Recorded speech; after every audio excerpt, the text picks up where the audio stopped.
Introduction. In 1776, Harvard University was over 100 years old and privately owned, as were most schools. In the 1850s thereabouts, the first mandatory public school was established in the Boston area. The children were escorted to the school by the military over the objection of the parents. From the 1850s to the 1950s, civics, the study of personal rights, was phased out and replaced by social studies and American government. Today, the vast majority don't know the difference between a republic and a democracy, a people and a citizen, law and equity, or even a court of record and a nisi prius court. This booklet and the supporting free website, www.1215.org, is a culmination of 40 years legal research and life experience. We at the Free Library hope your eyes are open to see the ingenious nature of the Anglo-American legal system, if only it were properly taught. Cut to the chase.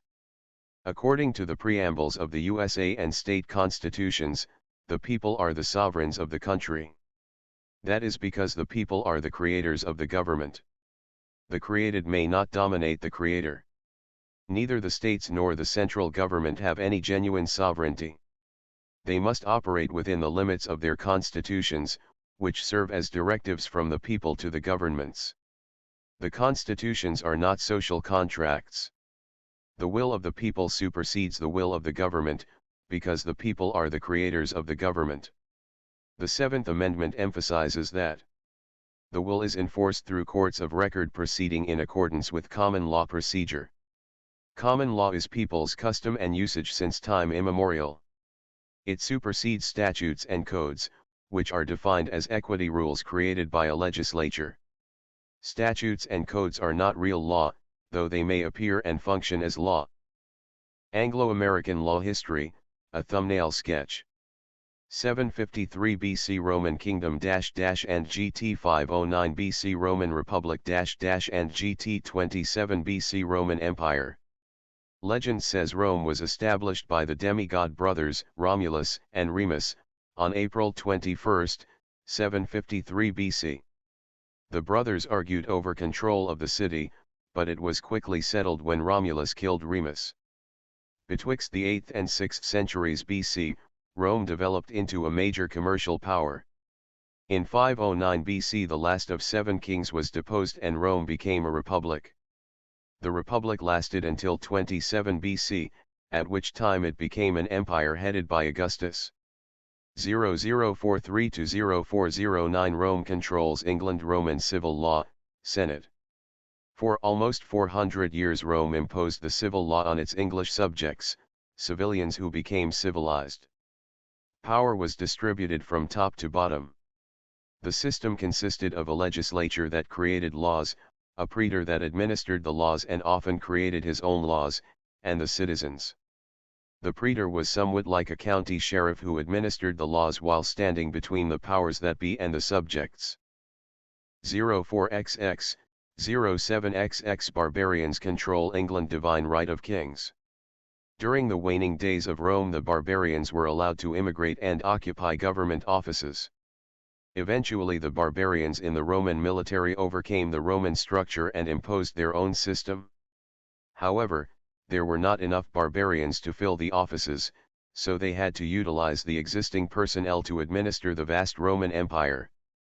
Implementation of the law of the barbarians was effectively filtered through administrators trained in the Roman law. The result was somewhat a mixture in effect. The barbarians introduced the concept of divine right of kings. The king was the first visible source of God's law. Power flowed from the king. It was not possible for the king to break the law. If the king acted contrary to the law, it just meant for that moment that the king changed the law.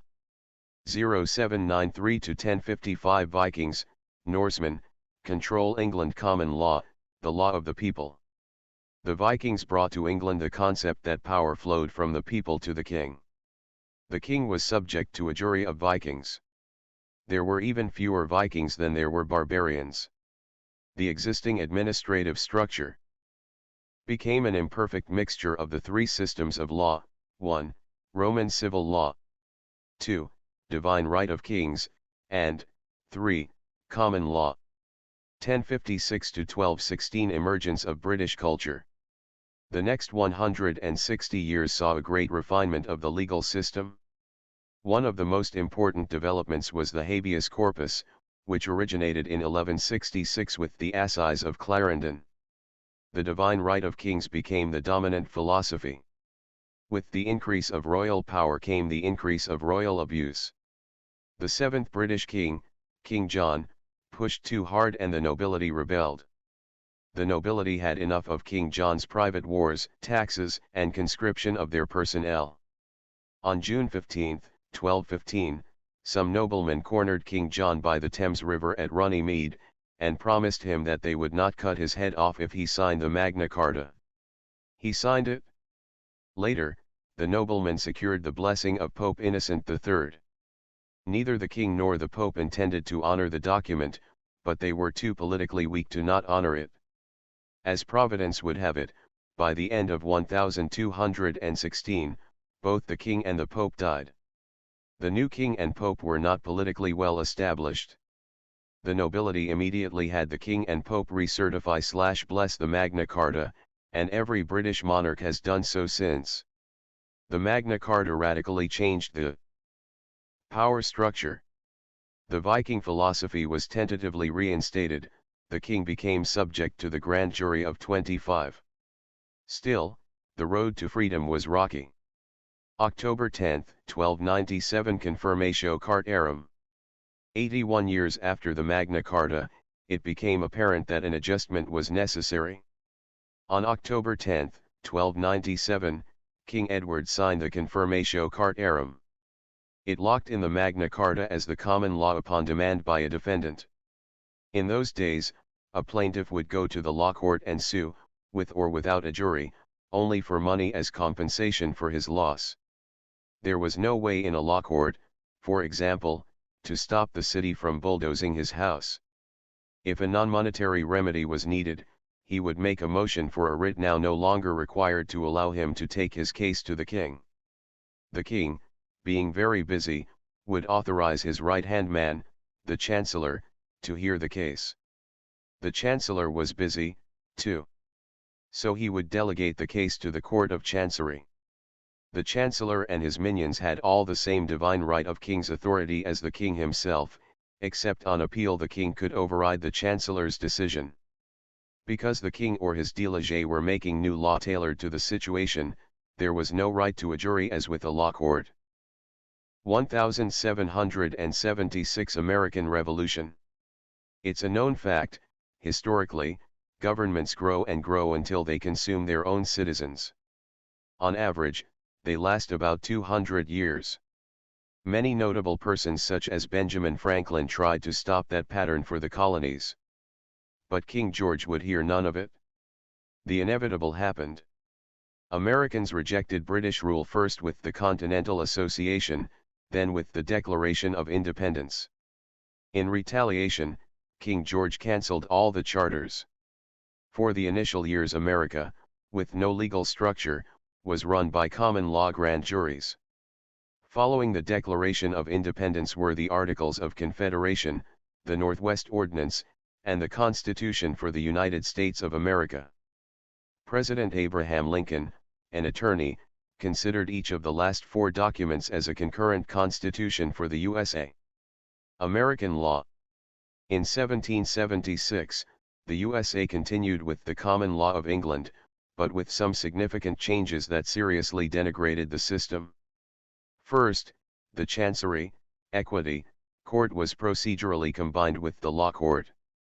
So far as the Constitution is concerned, they are still theoretically separate.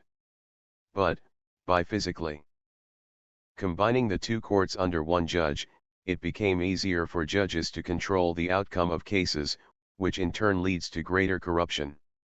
Litigants and their attorneys no longer have a clear perception of when they are at law and when they are in equity. Here's a hint: statutes and codes are not law. They are equity rules which the judge can enforce, modify, or suspend.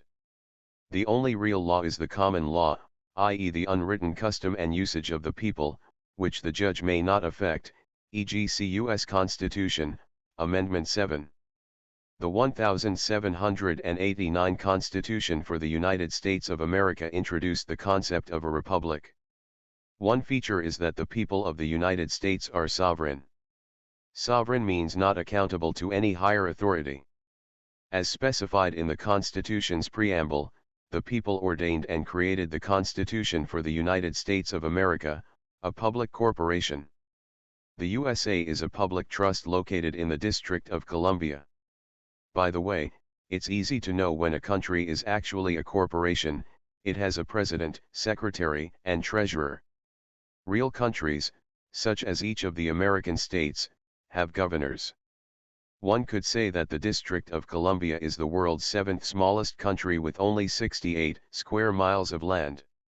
A second significant change is that the states are actually countries that have clipped sovereignty, meaning some of their sovereignty was transferred to the federal government. California Government Code specifically states, Section 100A, the sovereignty of the state resides in the people thereof. Section 54950 states, the people of the state do not yield their sovereignty to the agencies which serve them.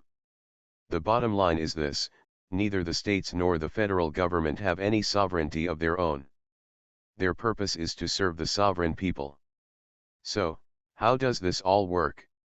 You recall that America inherited three systems of law: 1. Roman civil law, 2. Divine right of kings, and 3. Common law. The people live by custom and usage, common law. Ask anyone, have you ever read any of the laws? Of course not, unless he's a lawyer. People live by their basic sense of right and wrong, not because they read a rule somewhere. The legislature and the executive branches operate by statutes and codes, Roman civil law. The courts operate in one of three modes: divine right of kings, law, equity. The only law court is a court of record that proceeds in accordance with common law procedure. It is a superior court. The judge has no authority to exercise any discretion. His job is to administer the common law procedure and the laws of the sovereign of the court. In a sense, one could say he is the highest clerk in the court. All other courts, regardless of name, are inferior courts. In the absence of the sovereign power, the judge acts as if he were sovereign, invoking the divine right of kings, subject only to appeal to the sovereign. The judge has unlimited discretion to apply the statutes and codes, change them, suspend them, and make up his own rules. When a case is filed, unless your paper is written otherwise, the presumption is that you are proceeding according to equity rules, i.e. statutes, codes, regulations, and rules of court, but not common law. Sovereignty. Sovereign, the person or body having independent and supreme authority.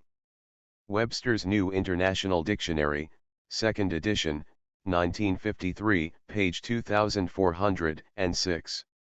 In other words, a sovereign is not accountable to higher authority. The preamble of the Constitution for the United States of America acknowledges the people as the creators of the United States of America. A people is sovereign. Preamble. We the people of the United States, in order to form a more perfect union, establish justice, ensure domestic tranquility, provide for the common defense, promote the general welfare, and secure the blessings of liberty to ourselves and our posterity, do ordain and establish this Constitution for the United States of America. There is nothing in the Constitution that authorizes the created entity to commandeer its creator. The USA is specifically restricted. Amendment 9. The enumeration in the Constitution, of certain rights, shall not be construed to deny or disparage others retained by the people. Amendment X. The powers not delegated to the United States by the Constitution, nor prohibited by it to the states, are reserved to the states respectively, or to the people.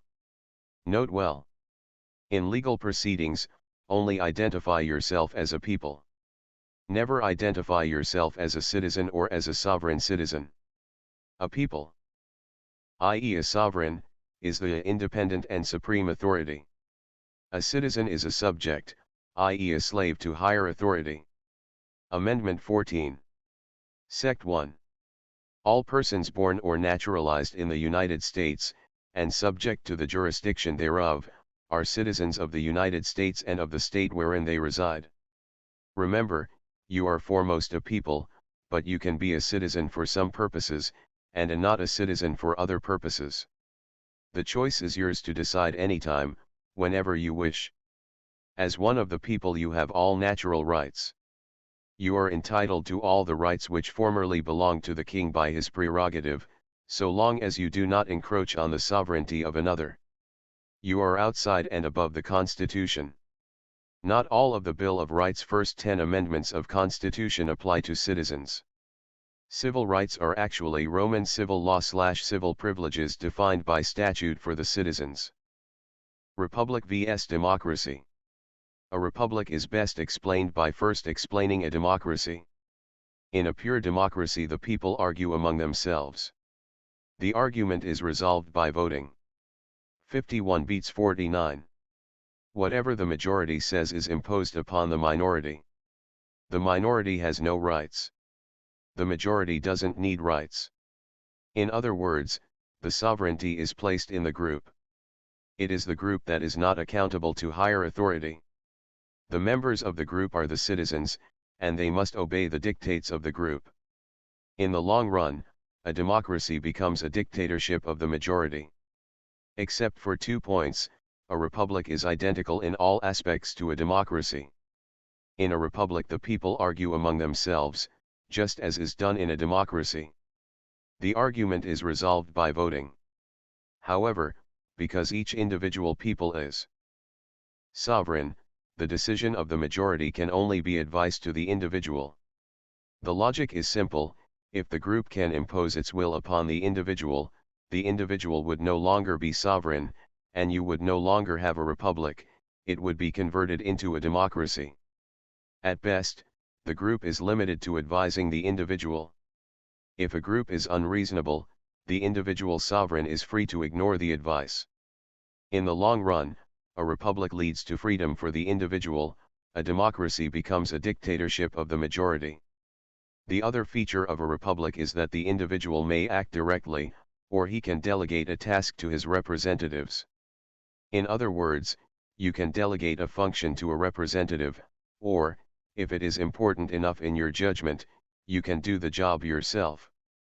In a republic, that is why you can use the government courts, or you can create your own court. If you create your own court, and a court official, e.g., a judge, misbehaves or attempts to override you, the tribunal, you, can issue a writ of error to rescind his action. Court of Record. Court. A stage upon which the sovereign conducts his show so as to satisfy the rest of the world that his decision is a good one. That's the practical definition. The legal definition is, the person and suit of the sovereign. Court of Record. A court of record must conform to 4 requirements. 1. Power to fine or imprison for contempt. 2. Keeps a record of the proceedings. 3. Proceeding according to the common law, not statutes or codes. 4. The tribunal is independent of the magistrate, judge. You will only find all the above items in the first, second, third, and fourth editions of Black's Law Dictionary. The fifth and later editions only show items 1 and 2. The powers that be could not eliminate items 3 and 4 from the law, so they eliminated them from the reference books. As a general rule of thumb, older dictionaries are law-oriented, modern dictionaries are more policy-oriented. Cool. They all look like ants from up here. Cool. They all look like ants from up here. Note well. Item 4 says the tribunal is independent of the magistrate, judge. All judges are magistrates. The tribunal is the person who actually makes the discretionary court decisions. The magistrate may not usurp the powers of the tribunal. The plaintiff is the tribunal in a court of record, unless there is a fully empowered jury, not an advisory jury as in an equity court. If the magistrate makes a decision, the plaintiff/tribunal may issue a writ of error correcting the magistrate's error. Corruption. Power tends to corrupt, and absolute power corrupts absolutely. Lord Acton, corruption always overrides law. Behind every formal system there is an unpublished informal system. This is as true for the legal system as it is for any other system. You never know. Maybe the judge gets advice from his wife or an old school buddy, or is bribed. Or, maybe the judge does not like you, especially if you're trying to represent yourself. Judges don't like amateurs in their courtrooms. Judicial arrogance is another factor. One thing for certain, all law is theory, the informal system is reality, backed up by the guns of government. In America the judges are gradually organizing themselves against the people. See the Anti-Government Movement Guidebook written by Judges for Judges. It explains how to minimize the success of pro-se litigants. King Cambyses severely dealt with Judge Sisams, who accepted a bribe in 6th century BC. In 1498 a painting was made of the event. There are also powerful corrupt non-government forces at work. Here is the Dodd interview about the Reece Committee hearings, https://udo.be/c5edtk5hjw. Try not to get angry as you read the report from the Congressional Reece Committee hearings, 2085 pp. 146 megabytes. The Constitution provides a weak remedy. In this republic the individual can invoke his status as one of the people, not as a citizen, in a court of record. But, it's a hard fight to get the benefit. The only way to minimize corruption is to bring in a higher power such as an appellate court, Supreme Court, a personal lawsuit against the corrupt individual, street demonstrations, or even revolution, as when the colonies separated from England. Judgment of Cambyses, the Flaying of Sisams. By Gerald David.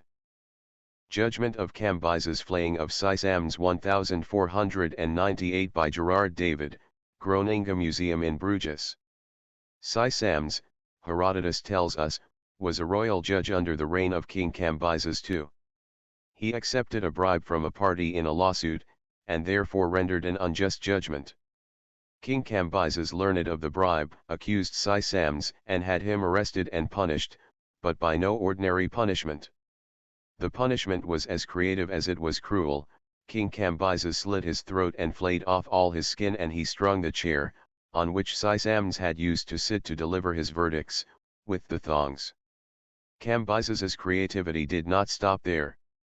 To replace Judge Sisams, whom he had killed and flayed, Cambyses appointed Sisam's son, Otanes, as the new judge. Cambyses warned Otanes to bear in mind the source of the leather of the bench upon which he would sit to hear evidence, deliberate, and deliver his decisions. No doubt, King Cambyses' warning left an impression on his new judge. People's rights versus citizens' privileges. People have all natural rights. Citizens only have privileges granted by the government. The privileges are misnomered civil rights. The Supreme Court has applied the doctrine of selective incorporation as the dominant doctrine for incorporating portions of the Bill of Rights for application to citizens of the United States. Amendments available to U.S. citizens. 1. Religion, free exercise, establishment, speech, press, assembly, petition. 2. Right to keep and bear arms. 4. Search and seizure. 5. Double jeopardy, self-incrimination, just compensation. 6. Protection has been diluted, speedy trial, public trial, jury trial, impartial jury, notice of charges, confrontation, compulsory process, counsel. 8. Cruel and unusual punishment. Amendments permissible, but not required for U.S. citizens. 3. Quartering troops in homes, no cases. 5. Grand jury indictment. 7. Jury trial in civil cases. 8. Bail, mostly, excessive fines under equal protection. Confirmatio Cartarum. October 10, 1297. The Magna Carta is the common law. Edward, by the grace of God, King of England, Lord of Ireland, and Duke of Guienne, to all those that these present letters shall hear or see, greeting. Know ye that we, to the honor of God and of Holy Church, and to the profit of our realm, have granted for us and our heirs, that the Charter of Liberties, and the Charter of the Forest, which were made by common assent of all the realm, in the time of King Henry our father, shall be kept in every point without breach. 2. And we will that the same charters shall be sent under our seal, as well to our justices of the forest, as to others, and to all sheriffs of shires, and to all our other officers, and to all our cities throughout the realm, together with our writs, in the which it shall be contained, that they cause the foresaid charters to be published, and to declare to the people that we have confirmed them in all points. 3. And that our justices, sheriffs, mayors, and other ministers, which under us have the laws of our land to guide, shall allow the said charters pleaded before them in judgment in all their points, that is to wit, the Great Charter as the common law and the Charter of the Forest, for the wealth of our realm. Attitude. Attitude is very important. Common law strategy will not work if you have a negative attitude. Many people who are defending their rights are also very angry. Not that they are not justified. However, anger is a luxury of the poor. As the saying goes, don't get mad. Get even. The whole court process is about getting even. The reason the IRS does not tax court judgments is because the judgment is perceived as a compensation for what you lost. For example, if you were falsely incarcerated, that time in jail has a monetary value. The monetary judgment you receive is a monetary replacement for your injury, namely for the right you lost. You need to psychologically detach yourself from your problem. If you don't, if you are too close to your problem, you will be blind to your options. Your mind will be channeled and you won't see other opportunities to win. Ever bought a car? After you bought it, did you notice many cars on the highway were like yours? Your mind was channeled. The law is a distillation of over 40 years of research and practical testing in the courts.